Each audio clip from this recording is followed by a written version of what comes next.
Que la paix, la grâce, la miséricorde, l'amour, l'assistance, la bénédiction et la protection du Dieu Tout-Puissant vous soient accordées par notre Seigneur Jésus-Christ. Très chers compatriotes, ça fait depuis un temps que nous sommes en train de nous laisser guider au gré du Saint-Esprit à travers cet enseignement intitulé « Un de ses disciples dit, Seigneur, enseigne-nous à prier ».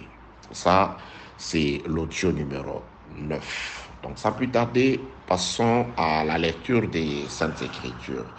Je suis dans les livres de Luc, chapitre 11. Donc, ça, c'est l'écriture qui nous sert jusque-là des textes de base. Donc, Luc 11, 1, il est écrit: Jésus priait un jour à un certain lieu. Lorsqu'il eut achevé, un de ses disciples lui dit, Seigneur, enseigne-nous à prier comme Jean l'a enseigné à ses disciples. Donc, partant de cette demande, de ces passages des Écritures, nous avons compris, chers compatriotes, que la prière vient après l'enseignement. Donc, on doit être enseigné si l'on veut savoir qu'est-ce qu'il faut dire dans la prière et comment prier. C'est de par là que l'Esprit du Seigneur nous a saisis afin de pouvoir passer par d'autres passages des Écritures et de comprendre ce que Dieu veut que nous fassions afin que notre prière soit un parfum de bonne odeur à ses narines. Car l'objectif, ce n'est pas seulement de prier, mais l'objectif, c'est de prier et d'être exaucé. C'est pourquoi le frère Jacques tire la sonnette quand il dit « Vous demandez et vous ne recevez pas parce que vous demandez mal. » Il y a des prières et il y a des personnes qui prient, mais qui ne reçoivent pas tout simplement parce qu'ils ne prient pas selon la volonté de Dieu. Donc, pour bien prier, il faut connaître la volonté de Dieu.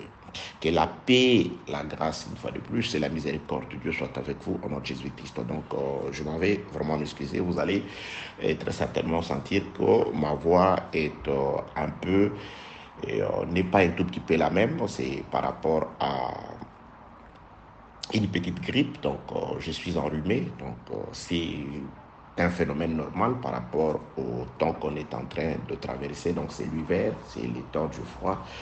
Donc là, j'aurai peut-être de temps à autre à vous déranger par... voilà, donc c'est ça. Voilà. Que la paix, la grâce de Dieu soit avec vous au nom de Jésus-Christ. Donc, passons à la lecture de cet autre passage des Écritures qui accompagne Luc au chapitre 1. Le verset 6. Donc, Luc chapitre 1, le premier verset plutôt, il est écrit « Jésus priait un jour à un certain lieu. Lorsqu'il eut achevé, un de ses disciples lui dit « Seigneur, enseigne-nous à prier comme Jean l'a enseigné à ses disciples. » Donc, pour comprendre ces passages des Écritures, nous sommes partis dans ce qui est écrit dans le livre de Matthieu. Laissez-moi lire Matthieu chapitre 6e.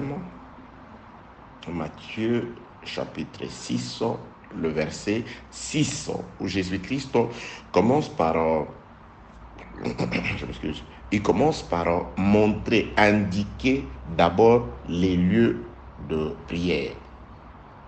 Mais quand tu pries, Matthieu 6, 6, quand tu pries, entre dans ta chambre, ferme ta porte et prie ton Père qui est là dans les lieux secrets, et ton Père qui voit dans les secrets te le rendra. Donc, nous avons compris que le plus important, ce n'était pas seulement de pouvoir adresser des paroles aussi agréables qu'elles soient à Dieu, mais c'était aussi de savoir où prier. Nous sommes partis dans les Saintes Écritures, dans ce qui est écrit dans le livre de Deutéronome, chapitre 12e, où Dieu avait en tout cas attiré l'attention de son peuple, des Israélites, en disant, je vous ai donné ou je vous ai montré tout le type de sacrifices que vous devez m'offrir. Mais ces sacrifices-là, gardez-vous de les offrir n'importe où. Donc, lorsque vous entrerez dans le repos, je choisirai un lieu où je mettrai mon nom. C'est là que vous m'apporterez tout le sacrifice. Gardez-vous d'offrir dans un autre lieu outre que celui que je vous ai indiqué ou que je vous indiquerai. Et nous avons compris dans les Saintes Écritures que ces lieux, c'était la tribu de Juda et dans la ville de Jérusalem a été érigé un temple. Le jour de la dédicace du temple, et Dieu pouvait répondre positivement à la prière de Salomon disant que toute prière qui sera faite en ces lieux, j'exaucerai la personne. Pourquoi? Parce qu'en ces lieux, dans le temple que toi tu as érigé, j'ai mis mes yeux, mes oreilles et mon cœur. Donc, les yeux de l'Éternel, ses oreilles et son cœur étaient dans les temples. Et que la paix, la grâce et la miséricorde de Dieu soient avec vous. Donc, les Juifs avaient toute la raison de pouvoir être fiers du temple. C'est pourquoi un jour, ils pouvaient même poser comment montrer le temple à Jésus-Christ disant, voilà comment il est belle, il est beau plutôt le temple. Quel édifice les temples. Jésus-Christ leur dira, il ne restera de ces temples pierre sur pierre qui ne soit écroulé. Donc il parlait normalement par rapport à la destruction de ces temples physiques. À la place a été érigé, nous savons, le temple qui est le corps de notre Seigneur Jésus-Christ. Paix de Dieu sur vous au nom de Jésus. Très chers compatriotes, donc dès là, nous avons compris que les lieux, autrefois, c'était les temples, et Jésus-Christ, quand il arrive, il prophétise la destruction de ces temples-là. Il dit, détruisez ces temples et je le rebâtirai dans 3 jours. Le frère Jean, par le Saint-Esprit, explique qu'il parlait du temple de son corps. Donc aujourd'hui, nous n'avons plus à nous diriger à chercher ces temples-là et d'autrefois, aujourd'hui, le véritable temple dans lequel nous devons nous y rendre avec tout le sacrifice. Et déjà, Romains chapitre 12, le verset 1er explique que ce sacrifice de notre vie, où nous devons apporter notre vie, c'est en Jésus-Christ. Donc, Jésus-Christ, c'est la parole. Donc, s'il faut prier, il faut le faire selon la parole de Dieu. Que la paix de Dieu soit avec vous au nom de Jésus-Christ. Nous allons, après avoir été dans l'étude du lié, en tout cas, il y a des choses qui ont été dites dans les audios précédents. Je le répète, ça c'est l'audio numéro 9. Donc il y en a 8 qui précèdent celui-ci, dans lesquels le Seigneur nous a vraiment, je crois, parlé dans beaucoup de sens concernant les lieux de prière aujourd'hui. Nous y reviendrons parce que après, lorsque Jésus-Christ va commencer à dire à ses disciples comment prier, il va revenir sur le lieu. Donc aujourd'hui, nous allons nous déplacer un tout petit peu par rapport au lieu, mais nous allons y revenir. Pourquoi? Parce que écoutez la lecture de ce qui est écrit dans le livre de Matthieu chapitre 6, le verset 9. Voici donc comment vous devez prier. Donc ça, c'est le deuxième point. Le premier point, c'était le lieu. Comme les Juifs. Le premier point, c'était Dieu devait d'abord choisir une tribu et un lieu où il allait mettre son nom. C'est là qu'on apporterait les sacrifices. Donc, il y a la connaissance du sacrifice et la connaissance du lieu. La connaissance du sacrifice est très, très importante, très chers compatriotes. Nous sommes partis dans les audios précédents pour voir que dans l'ancienne alliance, la prière était aussi faite sous forme de sacrifice. Lorsqu'un homme péchait, c'est un sacrifice grâce auquel Dieu pouvait pardonner le péché. Il y avait les sacrifices de culpabilité. Lorsqu'un homme était content suite à un bienfait de la part du Seigneur et qu'il allait rendre des actions de grâce à Dieu, il y avait des sacrifices disposés à ça. Lorsque le peuple s'était essuyé, il y avait des sacrifices. Que la paix, la grâce et la miséricorde de Dieu soient avec vous. Dans l'ancienne alliance, le sacrifice était une façon de pouvoir prier, une façon de pouvoir dire, demander soit pardon à Dieu, rendre des actions de grâce à Dieu, rétablir la communion entre l'homme et Dieu. Donc ça se faisait dans l'ancienne alliance aussi à travers le sacrifice. Alors, les sacrifices il fallait avoir la connaissance du sacrifice.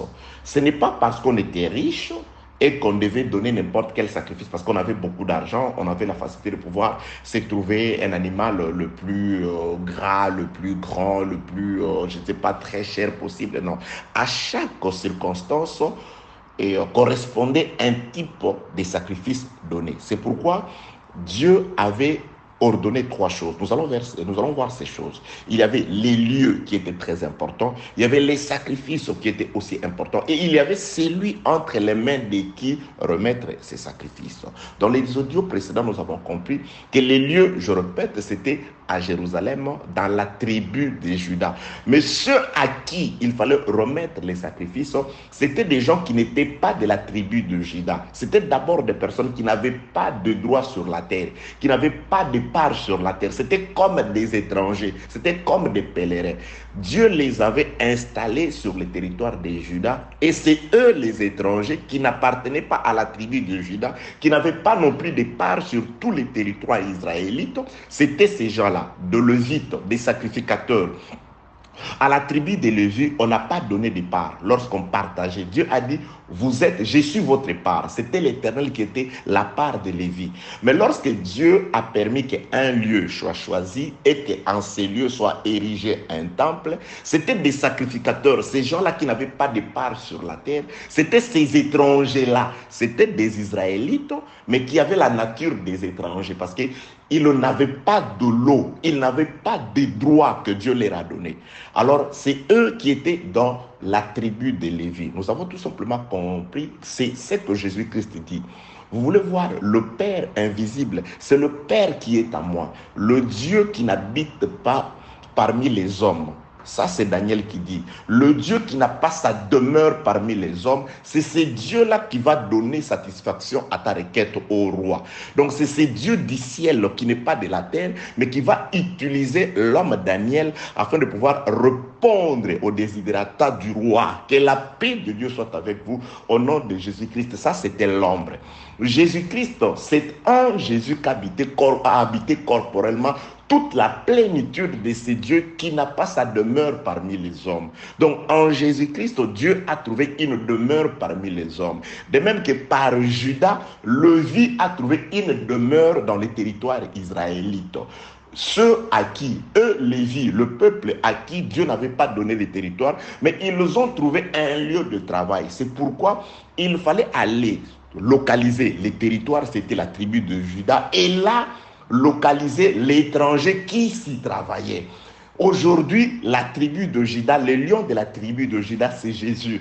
Et en Jésus s'est trouvé la plénitude corporellement, la plénitude de l'étranger, la plénitude de la divinité. Et en Jésus-Christ, il disait, mes paroles que je suis en train de dire, ce n'est pas moi qui les dis, mais c'est mon Père qui est en moi. Donc en Jésus, c'était la parole. C'est pourquoi lorsque Jésus-Christ est parti, il est mort sous forme physique, il est revenu aujourd'hui sous forme de la parole qui manifeste la puissance du Saint-Esprit. Que la paix de Dieu soit avec vous au nom de Jésus-Christ. Donc là, bien-aimés dans le Seigneur, nous allons détailler si telle est aussi la volonté de Dieu. C'est pourquoi nous avons compris que la prière de notre Père, c'est une... il y a l'enseignement là, parce qu'ils ont dit, Seigneur, enseigne-nous à prier. Donc nous devons comprendre. Alors Jésus-Christ commence par leur donner un enseignement. Jésus-Christ ne leur dit pas de répéter mot à mot ce qu'il a dit, mais il leur donne un enseignement. Premièrement sur le lieu, et ensuite sur comment prier. Pas que dire à Dieu, mais comment prier. Voici comment vous devez prier. Que la paix de Dieu soit avec vous au nom de Jésus-Christ. Donc je suis dans le livre de Matthieu, chapitre 6, le verset 9. Voici donc comment vous devez prier. Notre Père qui est aux cieux, que ton nom soit sanctifié. Donc, vous voyez, notre Père qui est où? Qui est aux cieux. Matthieu chapitre 6, le verset 6. Mais quand tu pries, entre dans ta chambre, ferme ta porte et prie ton Père qui est là dans le lieu secret. Dieu, Jésus, là on ne te comprend pas bien. Matthieu 6, 6, le verset 6, il dit, entre dans ta chambre, prie ton Père qui est là dans ta chambre. Alors maintenant tu descends dans le 9e verset qui dit, voici comment vous devez prier. Notre Père qui est aux cieux. Donc la chambre, c'est ça le ciel. Nous avons déjà commencé à voir ces choses et nous avons compris que cette chambre, c'était un sanctuaire. Parce que ce qui était secret, c'est ce que les Israélites, ils croyaient connaître, mais ils ne les connaissaient pas. Ils croyaient les connaître. Parfois, ils disaient, nous connaissons son Père. Nous connaissons et sa mère. Nous connaissons ses frères et sœurs. Mais comment dit-il qu'il est le pain qui est descendu du ciel? C'est-à-dire parce qu'il était un sanctuaire caché à leurs yeux. Il était un oracle enveloppé. Il était scellé. Il était ce livre scellé. Dieu a donné Jésus comme un livre scellé à un peuple Israël qui savait lire. Dieu leur a dit, lisez ces livres. Ils ont dit, non, non, non, non. On ne peut pas lire ces livres, car nous pouvons les lire. Et même les païens, aujourd'hui, certaines personnes, quand ils regardent la parole de Dieu, ils disent non, non, non, on ne peut pas lire, on ne sait pas lire, parce que nous ne savons pas lire. Que la paix, la grâce et la miséricorde de Dieu soient avec vous au nom de Jésus-Christ. Donc nous reviendrons, c'est pourquoi je dis, concernant la chambre, concernant le lieu de la prière, c'est d'une importance capitale. Nous y reviendrons encore parce que Jésus-Christ dit, voici comment vous devez prier, notre Père qui est aux cieux. Tantôt, il avait dit, votre Père qui est dans la chambre, il vous y attend, il vous écoutera. Il écoute ce qui se dit dans les lieux secrets. Le lieu secret, il le révèle plus tard, c'est le ciel. C'est pourquoi j'ai toujours dit, vous qui avez hâte de pouvoir répondre aux questions de Dieu, il faut toujours laisser Dieu répondre à ces questions. Vous qui avez hâte parfois de pouvoir vous lamentez sur des choses que Dieu doit résoudre. J'ai dit, Dieu doit résoudre. Bien aimé, nous allons le voir. Si vous êtes un fils, le Père doit s'occuper de vous. Parce qu'il est écrit que c'est le Père, ce sont le Père qui amasse pour les enfants. Oh, et j'allais anticiper que la paix de Dieu soit avec vous au nom de Jésus-Christ. Donc, avant de revenir dans les lieux de la prière, parce que notre Père qui est où? Qui est aux cieux. Que la paix de Dieu soit avec vous. Donc, aujourd'hui, nous allons, si telle est la volonté du Seigneur, étudier notre Père. On se limite là. Parce qu'il s'agit d'un enseignement. Bien aimé, je l'ai toujours dit, Jésus-Christ n'est pas comme Blanchard. Tu vois, quand je suis en train de pouvoir vous prêcher, parfois, et surtout les Français n'étant pas ma langue maternelle, parfois il arrive de ce fois où je cherche les mots. Je ne mets peut-être pas le mot qui correspond à la place qui correspond. Pourquoi? Parce que je réfléchis avant de pouvoir... Je suis parfois en carence de mots, mais ce n'est pas le cas pour Dieu. Dieu, chaque chose a été faite avec un but. Chaque mot placé avec un but. Raison pour laquelle j'ai toujours été, lorsque je ne comprends pas une version, en tout cas, je cours chercher la vraie explication dans d'autres versions. Bien-aimé dans le Seigneur, vous avez des Android. Si tu peux déjà me suivre, c'est que tu as WhatsApp. Et WhatsApp, c'est que tu as un Android. C'est-à-dire, tu as la capacité de pouvoir télécharger des versions des Écritures. Donc, c'est très important de faire parfois une lecture comparée. Tu dis, là, ça dit ça. Et tu vas chercher notre version. Tu peux avoir une explication encore beaucoup plus claire. J'ai dit, et je le répète, je n'ai jamais trouvé de version meilleure, mais je fais parfois la lecture comparée pour avoir l'esprit net, parce que parfois les langages changent. C'est la même chose, mais les langages changent parfois. Ici, on peut dire ça, et de l'autre côté, on peut employer un autre mot qui peut vous aider à mieux comprendre la pensée de votre Seigneur. Que la paix de Dieu soit avec vous au nom de Jésus-Christ. Alléluia. Voici donc comment vous devez prier. Notre Père, notre Père. Là, je m'en vais vous dire, premièrement, bien-aimé dans les Seigneurs, je suis dans le livre de Genèse. Là, je ne vais pas lire, je veux juste vous répéter quelque chose que vous devez certainement déjà connaître. Un jour, lisons pour beaucoup plus de précision, Genèse chapitre 15, le verset, je crois, le 3e verset, Genèse 15. Genèse au chapitre 15, je commence la lecture au premier verset. Après ces événements, n'oubliez pas, nous sommes dans notre Père. Pourquoi Jésus-Christ nous dit, voilà comment vous devez prier. Dans la façon de prier, vous devez considérer celui à qui vous adressez vos paroles comme votre Père. Alors, avant d'aborder ce sujet qui est très profond, parce qu'il dit, voilà comment. Et nous n'avons vu nulle part dans la vie des apôtres répéter cette façon de prier, c'est-à-dire littéralement, mot à mot, la prière de notre Père telle qu'est définie par Jésus. Ils ont compris que c'était une formule, que c'était un enseignement. Et vous allez voir qu'expliquant ces choses par le même esprit qui a été donné aux apôtres, et les apôtres ont aussi confirmé ce que le Saint-Esprit va vous confirmer par votre frère qui est devant vous. Paix de Dieu sur vous au nom de Jésus-Christ. Notre Père.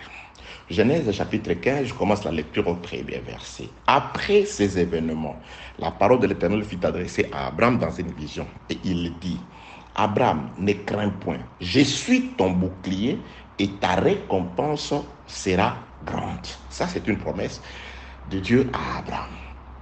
Je suis ton bouclier, ta récompense sera grande.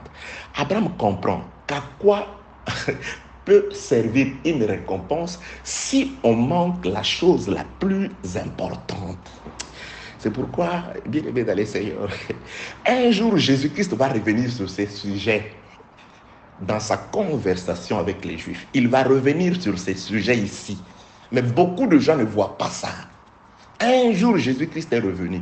Il leur a dit, votre père Abraham a tressailli de joie de ce qu'il verrait mon jour. Bien aimé, la joie d'Abraham, ce qui a rempli le cœur d'Abraham de joie, ce n'était autre chose que l'annonce du fils de la promesse. Jésus-Christ parlait de la naissance d'Isaac, de la venue d'Isaac. Parce que à quoi pouvaient servir toutes les richesses que Dieu pouvait donner à Abraham? Abraham va le dire ici. Ce qui tourmentait le cœur d'Abraham, ce n'était ni les choses matérielles, parce que la richesse d'Abraham en avait. Des serviteurs, la force, la puissance, une forte armée. À telle enseigne qu'il pouvait, vous voyez, une armée qui va venir, qui va descendre dans 2-3 villes, il va battre ces villes-là, et un seul homme, Abraham, il va poursuivre ces armées-là, ces rois-là, et il va le vaincre. Abraham était puissant, il avait des serviteurs, il était riche, mais il lui manquait quelque chose qui lui enlevait la joie. C'est la raison pour laquelle, les jours où cet enfant est né, quelques jours après, lorsque cet enfant-là, on le sévrait, on a vu le fils naître selon la chair. Les fils de l'esclave se moquaient du fils. C'est les jours où il y a eu séparation, où il s'est accompli les paroles de Jésus, que l'esclave ne reste pas toujours dans la maison. C'était les jours où l'esclave devait sortir de la maison et que le fils restait seul. Je suis dans notre Père. Vous allez comprendre l'importance des paroles de Jésus. Et vous allez vous rendre compte que si vous n'êtes pas dans cette relation de notre Père, bien aimé, vos prières sont des bruits assourdissants ou des bruits agaçants aux oreilles de Dieu. Que la paix de Dieu soit avec vous au nom de Jésus-Christ. Genèse chapitre 15, je commence la lecture. Je recommence la lecture au premier verset. Après ces événements, la parole de l'Éternel fut adressée à Abraham dans une vision. Et il dit, Abraham, ne crains point. Je suis ton bouclier et ta récompense sera grande. Si Dieu te dit que ta récompense sera grande.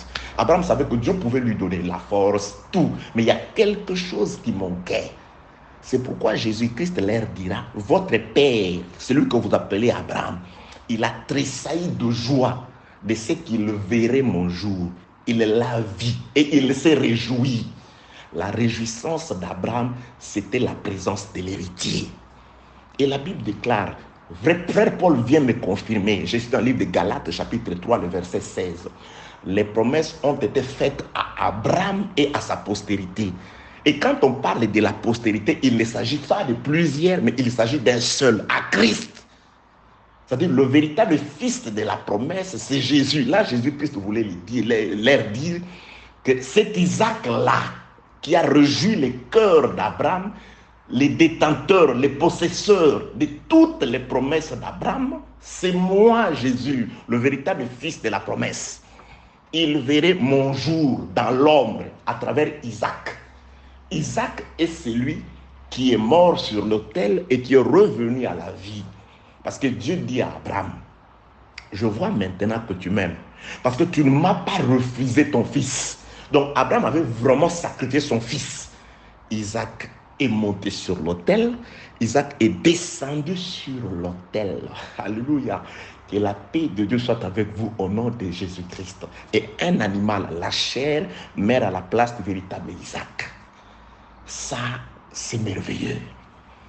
Oh oui, parfois Jésus-Christ, quand il parlait, il leur parlait de lui dans l'ombre. Parce qu'il leur dit, lorsqu'il dit à Nicodème, quand je vous ai parlé des choses de la terre, vous n'avez pas cru. Il leur parlait à travers les prophètes, à travers les gestes, les actions des prophètes. Il faut voir Jésus là-bas. Alléluia. Que la paix de Dieu soit avec vous au nom de Jésus-Christ. Il les accompagnait. Il était là. C'est par rapport à ce qui est écrit dans le livre de Nombres, chapitre 19, verset 5. Un homme qui allait couper du bois, il a pris son ami, un innocent, il dit, accompagne-moi. Cet homme l'a accompagné dans son travail d'aller abattre le bois. Et quand il est arrivé dans le champ, dans la forêt, voulant abattre un bois, la hache sort des mains de cet homme et atteint l'innocent, l'accompagnateur, celui qui accompagnait. Il est mort, cet homme laissa le bois. Le bois a eu la vie sauve grâce à la mort de l'accompagnateur. Jésus-Christ a été là dans toute l'ancienne alliance, à travers tous les sacrifices. Il était là à travers les prophètes. Il les accompagnait. Mais arrivé à un moment, il fallait que nous soyons abattus. Parce que la Bible disait, Dieu disait, Jésus disait, tout arbre qui ne porte pas de fruits doit être coupé. Nous n'avons pas produit de bons fruits depuis Adam. Il fallait que Dieu en finisse avec nous. Mais le châtiment qui nous accorde la vie est tombé sur lui, l'innocent. Vous voyez, donc il était là à travers Isaac. Que la paix de Dieu soit avec vous au nom de Jésus-Christ. Alléluia. J'aime Dieu.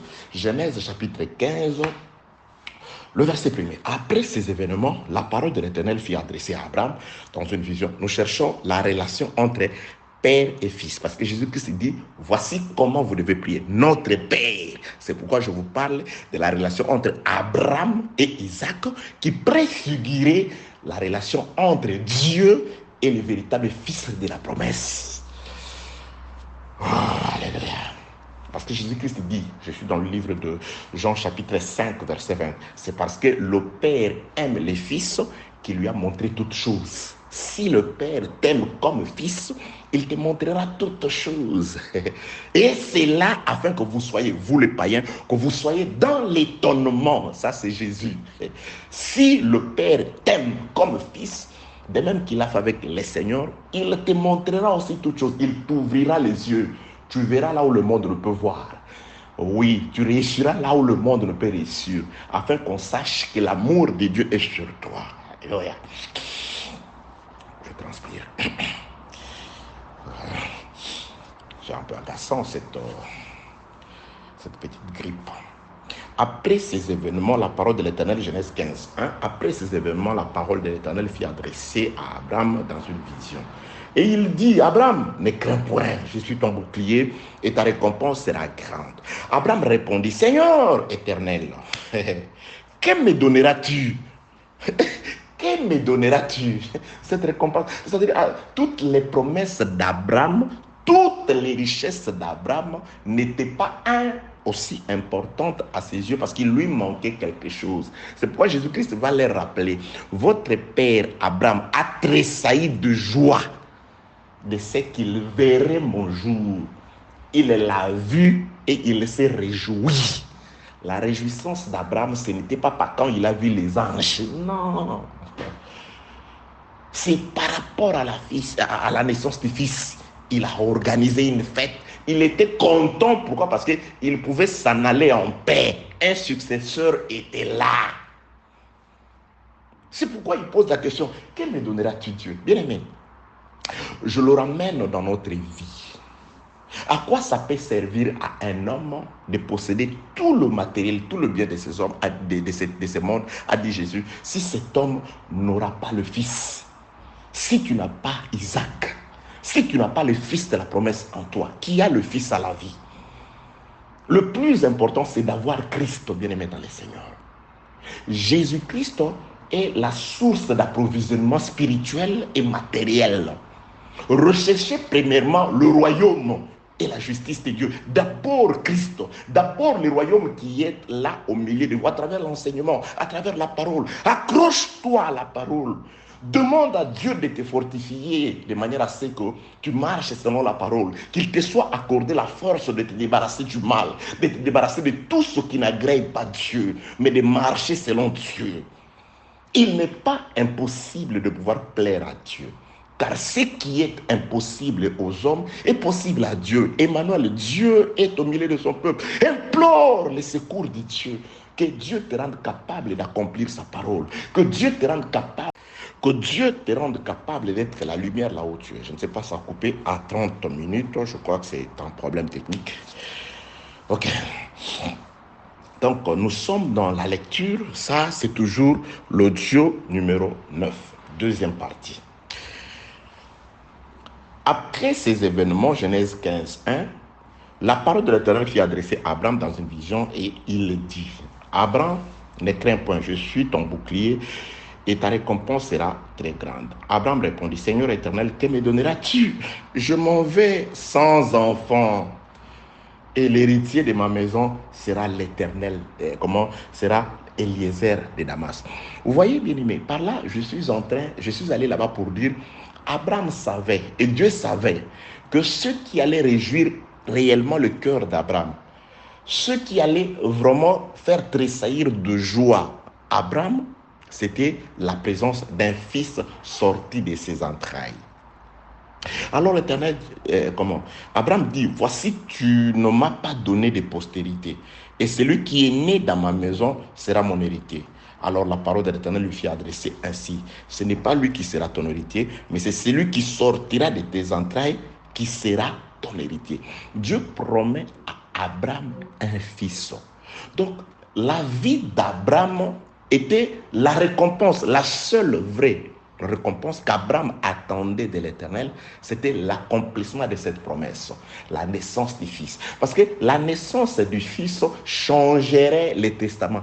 Parce que là, Abraham était en train de présenter à l'Éternel un testament avec des héritiers erronés. Il dit, bon, je n'ai pas d'enfant, celui qui est né dans ma maison, un esclave, Eliezer de Damas, un Damasien, c'est celui qui sera mon héritier. Il a présenté un testament avec un héritier erroné. Dieu doit remettre les choses dans l'ordre.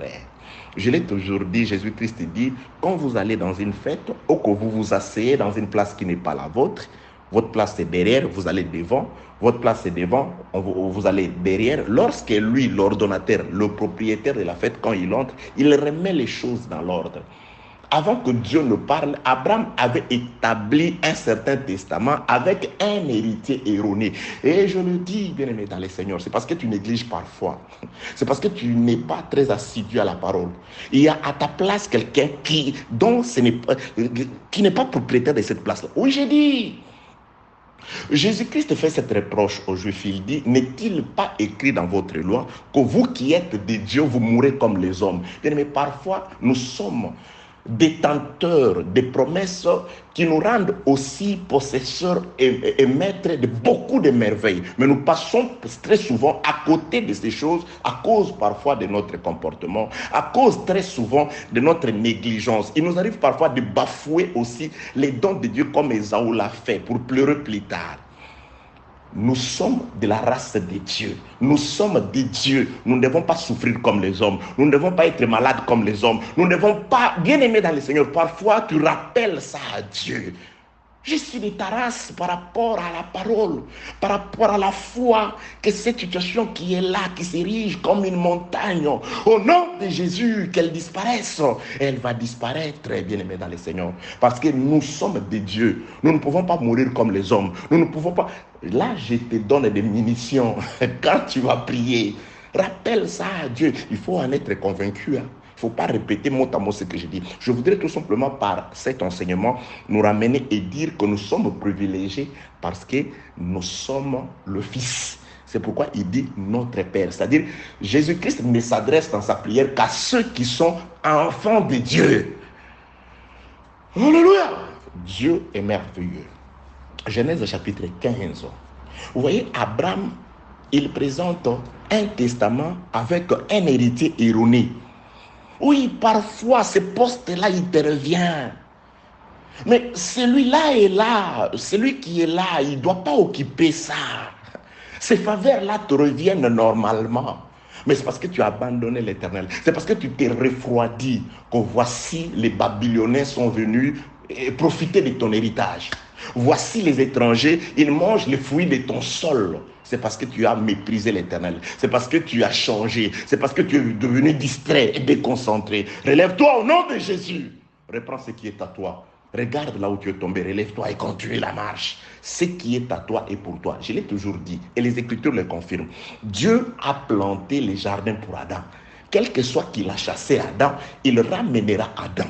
La bénédiction des enfants de Dieu, c'est pour nous. Au temps opportun, Dieu nous ramène. Et voici aujourd'hui le temps opportun. C'est le temps où tu entends la voix qui te dit relève-toi, qui te dit remets-toi au travail, qui te dit redouble les efforts, que la paix de Dieu soit avec toi au nom de Jésus, que la main puissante de Dieu te relève au nom de Jésus, que les liens qui te retiennent dans le mal, dans le péché, dans la faiblesse, la distraction, te relâchent au nom de Jésus-Christ de Nazareth.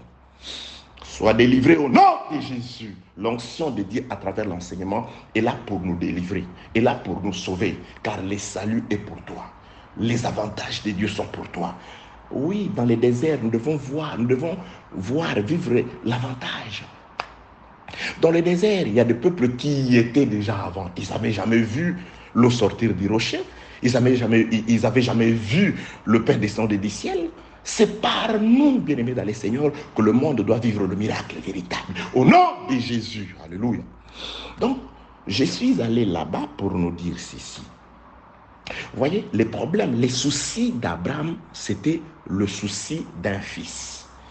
Donc, le fils d'Abraham serait automatiquement, celui sorti des entrailles d'Abraham, serait automatiquement héritier de tout ce qui est d'Abraham. C'est pourquoi plus tard, avant la mort d'Abraham, la Bible déclare, Abraham a appelé tous les fils de ses concubines, il leur fit des dons.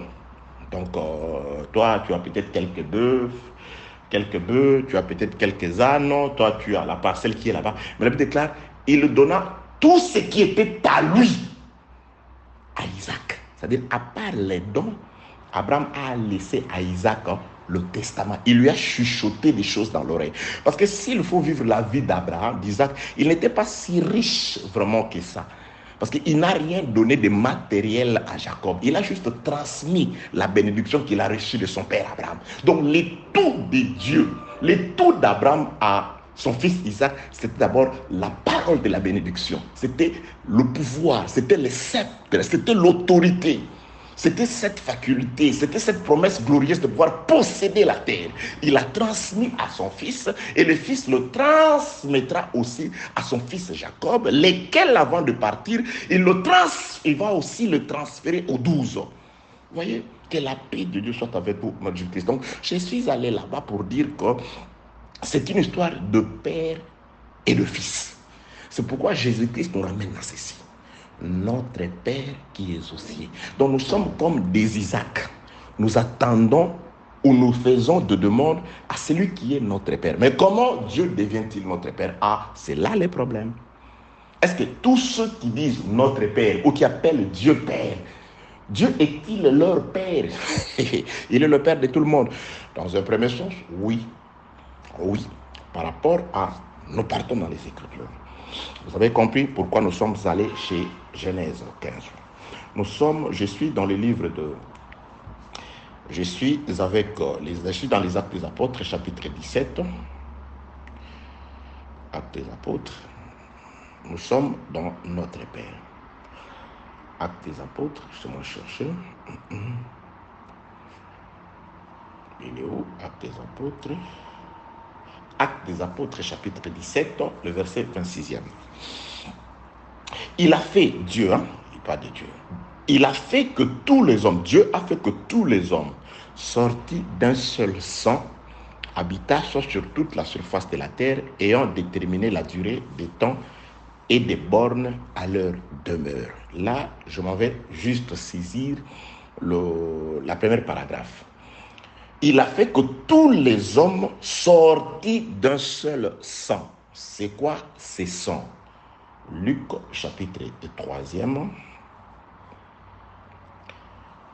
Luc, chapitre 3e.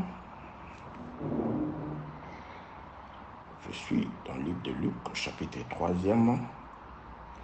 Le verset, je vais sauter. Luc 3, 23.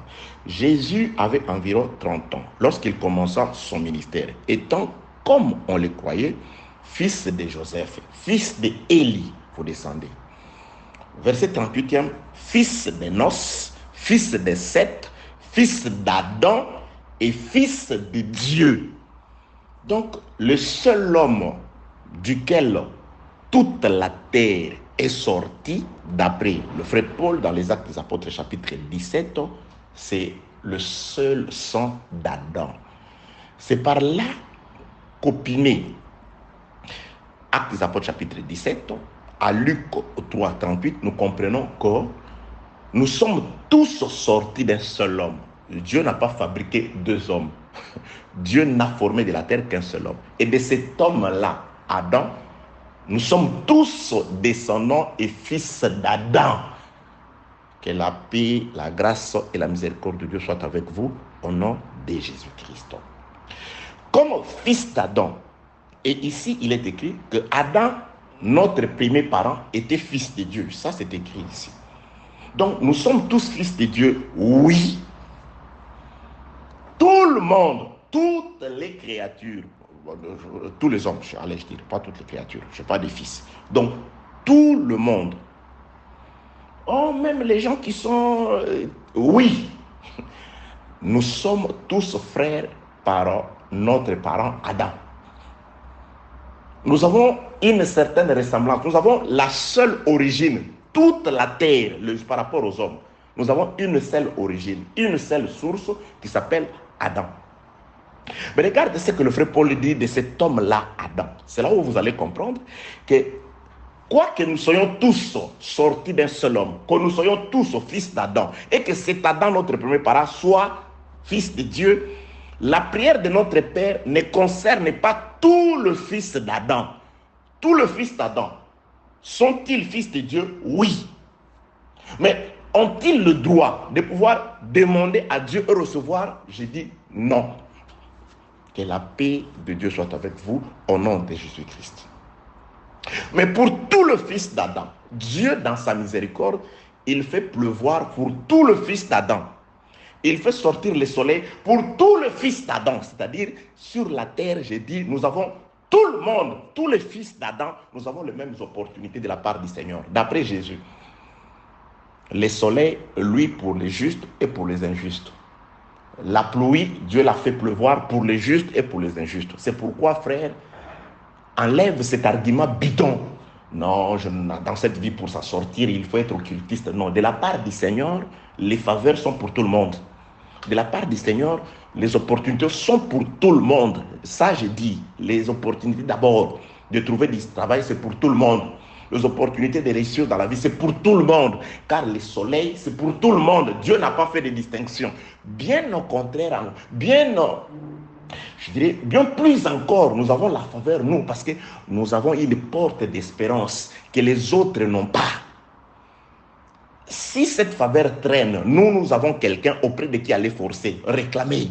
Oui, le soleil est pour tout le monde, la pluie est pour tout le monde, mais je voudrais une pluie et un soleil miraculeux comme Josué l'avait demandé. Je voudrais une grâce particulière. Je voudrais que tu m'assistes. Bien aimé, nous avons quelqu'un au ciel, les autres n'ont personne. La faveur ou les faveurs sont pour tout le monde. Les opportunités sont pour tout le monde. Dieu fait pleuvoir pour tout le monde. Enlève dans ta tête cet argument bidon. Ça ne marche pas parce que je ne suis pas occultiste. Il faut aller dans des loges. Enlève ça. Ça, c'est un argument de paresseux.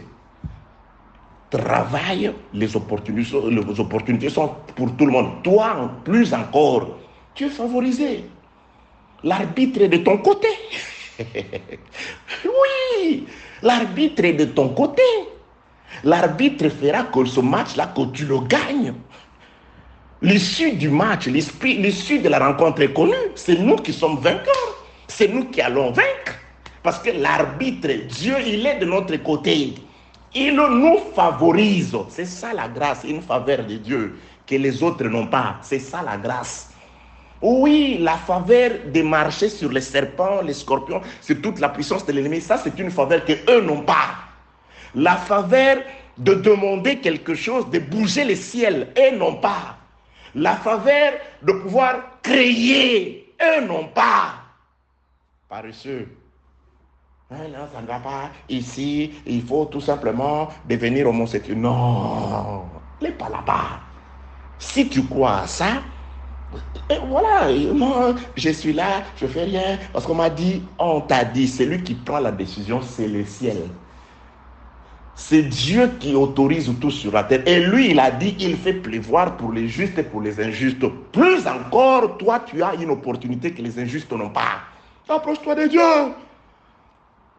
Les décideurs finaux ne sont pas sur la terre. Il y a sur la terre une catégorie de gens qu'on appelle décideurs. Et ils meurent, ces décideurs-là, parfois. Eux-mêmes, ils meurent. Ils sont malades.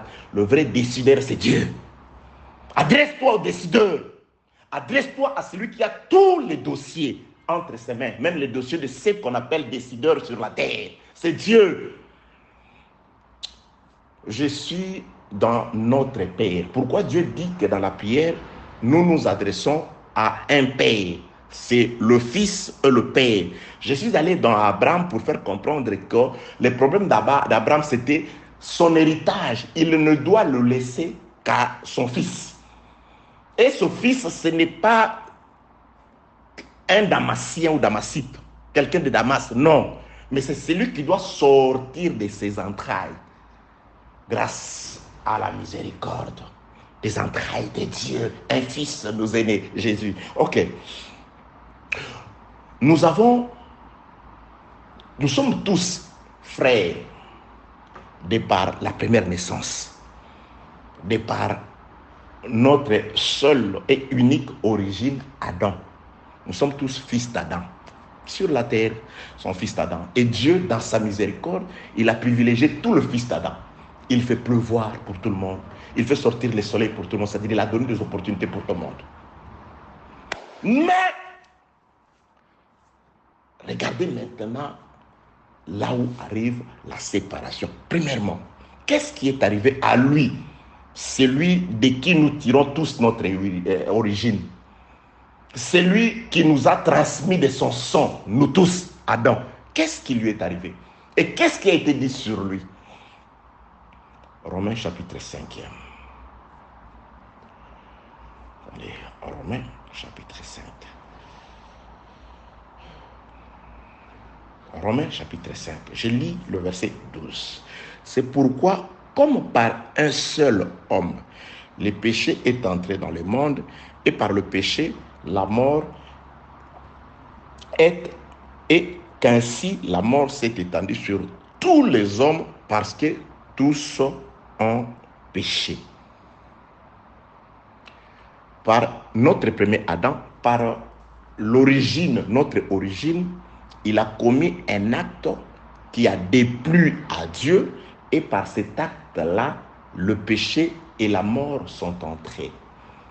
Et l'homme, nous sommes tous devenus pécheurs, c'est-à-dire mourants ou morts devant Dieu, chassés de la face du Seigneur, chassés du jardin, du lieu de délices que Dieu avait préparé pour nous par le premier Adam. Sommes tous fils d'Adam? Oui. Sommes tous bénéficiaires de privilèges d'Adam? Oui. Mais là, nous voyons que par sa désobéissance, le privilège qui était le sien ont été remplacés par une malédiction, la mort. Ont été remplacés par l'éloignement, par l'abandon de Dieu, par l'oubli. Donc, ces liens-là sont devenus caducs. Les liens de filiation entre Adam et Dieu est devenu caduc. Pourquoi? Parce que il n'est pas resté à la place voulue par Dieu. Dieu l'a laissé quelque part. Et Dieu vient, il le regarde, il ne le trouve pas. Il dit, mais où es-tu? Je t'ai laissé dans la crainte, je t'ai resté dans la parole, je t'ai laissé, mais tu as changé d'endroit. Tu as changé de confession, tu as changé de foi. Où es-tu? Dieu, ça ne veut pas dire que Dieu ne voyait pas Adam. Non, Dieu posait la question par rapport à là où il voulait qu'Adam soit.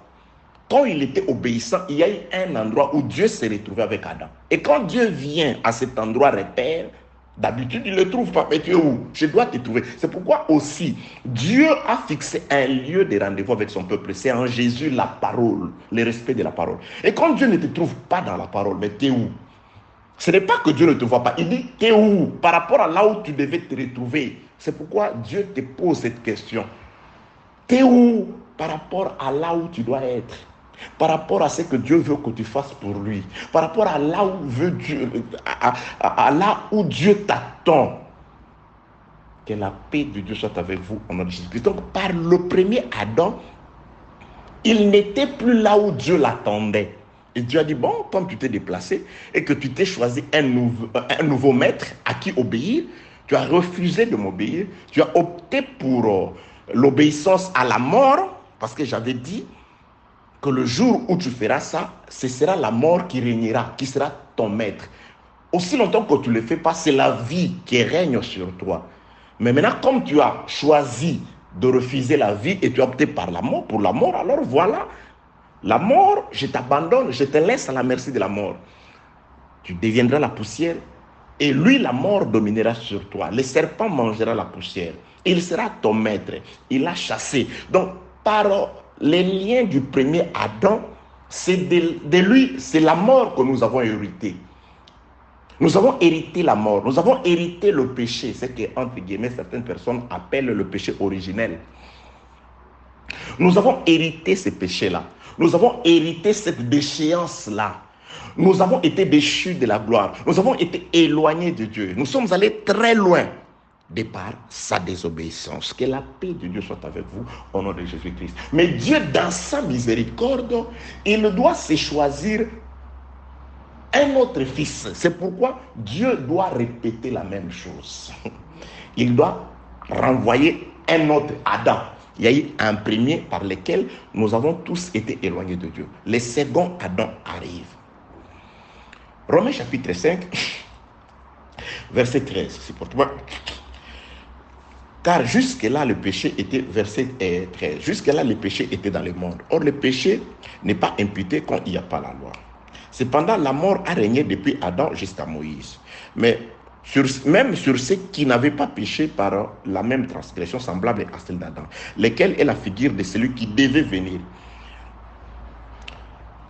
Mais il n'en est pas du don gratuit comme de l'offense. Car si par l'offense d'un seul, il en est beaucoup qui sont morts, à plus forte raison, la grâce de Dieu et les dons de la grâce venant d'un seul homme, Jésus-Christ, ont-ils été abondamment répandus sur beaucoup. Donc là, je voudrais tout simplement dire, par le premier Adam, de qui nous sommes tous sortis fils, nous avons hérité la mort. Nous avons reçu la déchéance. Nous avons été chassés de la face du Seigneur. Alors Dieu doit envoyer. Il a envoyé un second.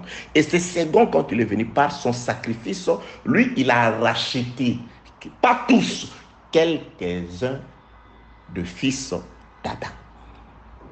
Bien-aimés, par la mort de Jésus-Christ, ceux qui ont cru à l'évangile du Seigneur Jésus-Christ, ils sont certes quant à la chair, fils du premier Adam, mais quant à l'esprit, quant à l'âme, nous avons été rachetés du premier Adam pour devenir à ce jour le fils de Dieu par Jésus-Christ. Donc nous avons le fils de Dieu par le premier Adam et nous avons le fils de Dieu par le second et le dernier Adam qui est le Seigneur Jésus-Christ. C'est pourquoi il est écrit dans le livre d'Éphésiens chapitre 3e. Attendez, Éphésiens chapitre 3e, chapitre 1er plutôt. Attendez, Éphésiens chapitre 1er, Éphésiens chapitre 1er, verset 3. Béni soit Dieu le Père de notre Seigneur Jésus-Christ qui nous a bénis de toutes sortes de bénédictions spirituelles dans les lieux célestes en Jésus-Christ. En lui, Dieu nous a élus avant la fondation du monde pour que nous soyons saints et irrépréhensibles devant lui. Et nous ayant prédestinés dans son amour à être ses enfants d'adoption par Jésus-Christ, selon les bons plaisirs de sa volonté. Nous ayant prédestinés dans son amour à être ses enfants, les enfants maintenant de Dieu, par adoption par Jésus-Christ. ces enfants d'adoption par Jésus. Ça veut tout simplement dire, nous avions un premier parent, Adam, par qui nous étions le Fils de Dieu. Et par celui-là, par ce premier parent, nous avons tous été chassés de la face du Seigneur. Nous avons tous été dans l'errance. Nous avons vécu dominés par la mort, dominés par le diable, dominés par les puissances du monde, par les forces occultes, dominés par les sorciers, dominés par les incantations qui se font dans les ténèbres. Oui, nous en étions des esclaves par le premier Adam. Mais il fallait que Dieu envoie un second Adam, Jésus-Christ, qui est venu. Lui doit nous adopter maintenant. C'est-à-dire, il doit nous faire partir de notre première famille pour faire de nous ses enfants. Vous voyez, là où intervient le mot adoption, parce qu'on n'adopte pas son propre enfant. On doit adopter un enfant qui appartenait à quelqu'un d'autre. Donc nous étions fils de Dieu par notre premier parent qui était Adam. Oui, d'où nous étions frères, où nous sommes frères de tout le monde, de ceux qui posent des bombes, de ceux qui rendent le mal pour le mal, de tout le monde. De par là, nous étions tous frères. Mais un second Adam vient, lui, il intervient par adoption. Il doit payer un prix pour faire de nous maintenant ses enfants. Nous qui étions le Fils de Dieu par le premier Adam, dès là, c'était la mort qui régnait sur nous. Alors lui doit nous adopter. Il doit par ses souffrances payer un prix, comme dit le frère Pierre. Un Pierre, attendez, je vais terminer par là. Un Pierre chapitre 1er, le verset 1er. Et si vous invoquez comme Père celui qui juge selon les œuvres de chacun, sans exception des personnes, conduisez-vous avec crainte pendant les temps de votre pèlerinage, sachant que ce n'est pas par des choses périssables, par l'argent ou de l'or que vous avez été rachetés, de la vaine manière de vivre que vous avez hérité de vos pères, mais par les sangs précieux de Christ, comme d'un agneau sans défaut et sans tache, prédestiné avant la fondation du monde et manifesté à la fin du temps à cause de vous, qui par lui, vous croyez en Dieu, lequel l'a ressuscité des morts et lui a donné la gloire, en sorte que votre foi et votre espérance reposent en Dieu, ayant purifié vos âmes en obéissant et à la vérité pour avoir un amour fraternel sincère. Et aimez-vous ardemment les uns les autres de tout votre cœur. Donc là, nous avons compris que l'adoption qui nous fait partir de notre première famille, la famille du premier Adam, la famille dans laquelle nous avons hérité la mort, la déchéance, la domination des esprits impurs et consorts, oui, cette délivrance s'est faite sous forme d'inadoption. Il doit payer le prix. Et le frère Pierre dit, le prix c'était sa vie, c'était son sang. Ce n'était pas de l'argent et de l'or périssable. Il a donné sa vie à Golgotha, c'était le prix. Aujourd'hui, il nous a changé de famille. Nous ne sommes plus fils de Dieu par le premier Adam, mais nous sommes devenus fils de Dieu en Jésus-Christ. Dieu nous regarde par Jésus-Christ. Dieu nous écoute par Jésus-Christ. Dieu nous protège par Jésus. Dieu ne nous regarde plus, voilà. Non, bien-aimé, allez Seigneur. C'est pourquoi la vie, c'est en Jésus. Pourquoi? Parce que lui a payé le prix. Et ce prix-là, c'est sa vie qu'il a donné en sacrifice, de manière à ce que nous puissions à ce jour devenir enfants de Dieu et que nous ayons par Dieu, au moyen du Saint-Esprit, l'intelligence et la sagesse afin de pouvoir présenter un culte qui soit agréable à Dieu. C'est la raison pour laquelle Jésus-Christ, quand il enseigne la prière, il dit « Notre Père », c'est-à-dire, je reviens pour terminer, la relation, c'est entre père et fils. Et nous sommes fils de Dieu, c'est par Jésus-Christ. C'est grâce au prix de Jésus. C'est-à-dire, c'est lui qui s'adresse dans la prière. Il doit s'assurer que le sang de Jésus a été réellement donné pour lui. Qu'il a le sang de Jésus. Qu'il appartient à la famille de Jésus. Quand vous adoptez un enfant, normalement, vous lui faites porter aussi votre identité. L'enfant change d'identité. Il abandonne tout ce qui était de sa première famille et consort. Il devient le vôtre. Il a le même droit que le fils né dans la maison. Que la paix de Dieu soit avec vous au nom de Jésus-Christ. Donc, l'œuvre de la croix a fait de nous des enfants. Nous qui sommes nés quant à la chair du premier Adam, nous avons été participants à ses erreurs, à ses péchés, à sa déchéance.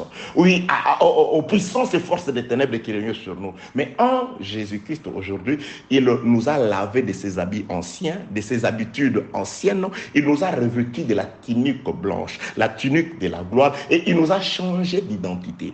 Aujourd'hui, nous pouvons avec fierté dire notre Père qui est aux cieux. Il dit l'esprit que vous avez reçu, ce n'est pas un esprit de timidité, mais c'est un esprit qui crie Abba Père, Abba Père. Le Saint-Esprit vient faire que nous puissions aujourd'hui devenir des fils et que lui soit le Père. De même qu'Abraham préparait son héritage pour le Fils, et si nous sommes fils, nous sommes bénéficiaires de tout ce qui est à notre Père. Jésus-Christ dit, le Père aime le Fils et il lui révèle tout. Et si tu es le Fils adopté par le sang de Jésus, ayant revêtu l'identité nouvelle en Christ avec des habits, des habitudes nouvelles, sache que tout ce qui est à ton Père est pour toi. Que la paix de Dieu soit avec vous au nom de Jésus-Christ.